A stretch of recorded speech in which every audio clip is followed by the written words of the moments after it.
What's up, YouTube? As you can see, I got the Audi inside, and it's been leaking water for a little while. I just been kept on topping up the reservoir and driving it daily. Haven't been able to dedicate the time to it to actually fix it up. I waited for the part a little while, but the part's been here for like a week now. When I first got the car, it had a water leak, and it was the water pump. The water pump bearing had failed, and it was noisy. The seal was leaking really bad, wouldn't hold water. So I put a new timing belt kit with a water pump in it, and I drove it for like maybe 3 weeks, maybe not even that long. And the next leak was one of these heater lines coming up in the back here, and they have these, everything's got these plastic quick couplers to connect just make quick connections, and the plastic gets old and brittle, and just from heat and age, and it had snapped clear off. And so I went about, I replaced both heater hoses, and I replaced that whole flange that bolts to the back of the cylinder head. And the car's been great for up till the summer, or coming into the summer I should say. And now I've discovered another leak, and from what I can tell, I mean, it dribbles down below the intake manifold and down along the kind of the side of the block, and kind of drips off down there somewhere. So I mean, the only thing plastic really left in there is the thermostat housing, and having a really good look, that's where it appears to be coming from. It actually seems to be the O-ring possibly on the edge here, but this is the part. The housing's not cheap. I managed to source one at a good price. It comes with the thermostat installed already. It's inside there, and obviously a temperature sensor. It is the complete housing. It's got a new O-ring on there, and the idea is it bolts to the side of the block kind of like that, and the lower radiator hose or bypass hose goes onto there, another bypass hose there, and then one of the heater pipes or the oil cooler hose will bolt to that one. So I mean, it's a bit of a mess to get it out of there. The service manual actually wants you to have the front assembly in the service position, which means pretty much this whole carriage that holds the radiator and condenser and everything, it drops forward so you can actually get in there and service it. Really, if you've done a lot of them, it doesn't seem to take very long, but the way I look at it, it's not really that buried in there. And I'm thinking, like, even the service manual, it says the hose, the alternator, possibly even the throttle assembly, and I'm kind of thinking of going a little bit about it like that, leaving all this on, and I'm pretty sure I'm going to be able to manage it. So I'll just take it piece by piece. And I got home after work, I mowed the lawn, already looked at another car, and I don't have very long to actually fix this thing up. So if I'm getting into it, then I need to finish it tonight, because I'm driving this daily, so I need to have it ready for the morning so I can go to work. So I'll just kind of pick away at it and show you as I go. So yeah, if you got a stubborn hose, don't want to come off, that's the tool you're looking for. You just want to come down on the inside of the hose and go right around it and break all that corrosion and crud that's holding it on there. Pops right off. Okay, so I haven't spent very much time, maybe half an hour at the most. Took the throttle body off. You saw the upper hose come off. The belt is just kind of hanging down here for now. The alternator is relatively easy to squeeze out of here with all this other stuff already out of the way. The alternator bolts. This one is quite rounded, but just making sure that the bit was all the way in, giving it a couple shocks with the hammer, and this one was down on the bottom, a little bit difficult to get. So when I reinstall it, I'll use it on the top here. Someone's obviously had this alternator out at some point, and those bolts were definitely over tightened.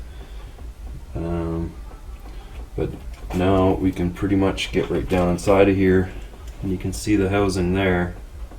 There was another bracket going down from the bottom here up to the intake manifold. You want to take that off so you can get your hands right in here. So as you can see, this front assembly does not need to come off. It's I'm sure it makes it, if you have it completely out of your way, well, might as well just have the engine sitting on a stand, I guess. So we got this 10mm bolt, it looks like. That pipe will come off. That clamp for this upper hose, and the clip down for this lower hose, that'll pop off. This electrical connector over here, and then just the 2 bolts at the back there. So yeah, I'm gonna start popping that stuff apart, and hopefully we can get a good inspection of this housing and actually find out where it's leaking. I've been slacking away here, not doing what I'm supposed to be doing. It's getting later. So I get the thermostat housing off, and I don't really actually see the leak. I think it's probably the O-ring, or almost lost it, or somehow down through this bolt, because it's just saturated, and it's, I don't know if it's kind of run down off of this corner.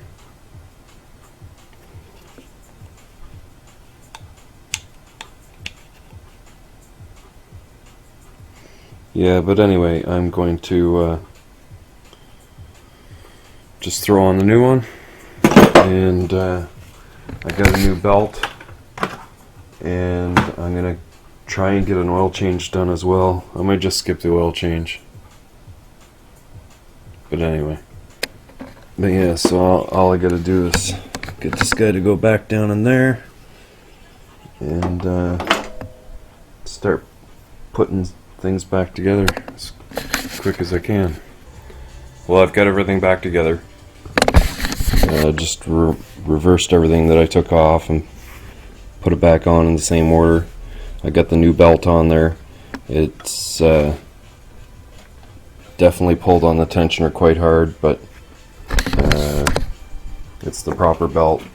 It's a good quality Continental belt. And I was going to skip the oil change, but I was thinking, you know, I've had this car for 9 months, and I've never changed the oil. And it's not because I'm just negligent about the oil. The oil looked quite fresh when I first got it, and he said he had changed it not long before. So I just kept my eye on it and kept the level up. But I just figured, you know what, I haven't changed it. It's been that long. I have been driving the car on and off. It's time to change the oil. So it came out nice and dark, and definitely time to change it. So I got a new filter and topped it up with oil. I've got it filled with coolant, but I'm going to kind of do like a run to work with it and try and get some of the air to come back up into the expansion tank. Just makes it easier than sitting here waiting to bleed it. It's too late. I'm not doing it any longer. But if I have any issues, then I'll just continue the video with that. But I'll drive it to work and then kind of finish up this video tomorrow. So there, I'm already done work, just like that. But yeah, it's the end of the next day, and I drove the car to work in the morning. I just topped it up with water, and when I went out at lunchtime, just topped it up again because it was low. And I've been looking underneath the car, nice and dry, which is what I wanted. So now I'm just going to, it is pretty warm right now, but I'm going to pop the cap and just see what kind of coolant level I have.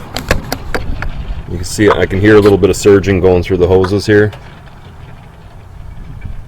So we're going to leave that off for a little bit. And I can see the level just slowly dropping a tiny bit. and I'll probably just top it up again. And usually to get majority of the air come out, you just stomp on it in the highway, and it forces coolant up into the heater core and bleeds all the air back to the air expansion tank. And as soon as you take that cap off, it usually blows off a bit of pressure and steam from just the air that's trapped inside. So that's all I'm going to do with it, and it should be good after that. We got the oil change done and the belts on, so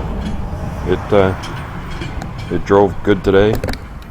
And the next thing for this car, I've said before, I do have more interior LED bulbs to put into it, but I keep on getting this caption. I got a fog light burnt out, I got a rear brake light burned out, so I'll probably attack some bulbs on this the next time, and at least get it to the point where I don't have to listen to these messages go on and on and on anymore. But yeah, that's going to do it for this video. If you like this video, definitely give it a thumbs up. If you haven't already, hit that subscribe button. Leave your questions and comments further down below. I'll see you in the next one.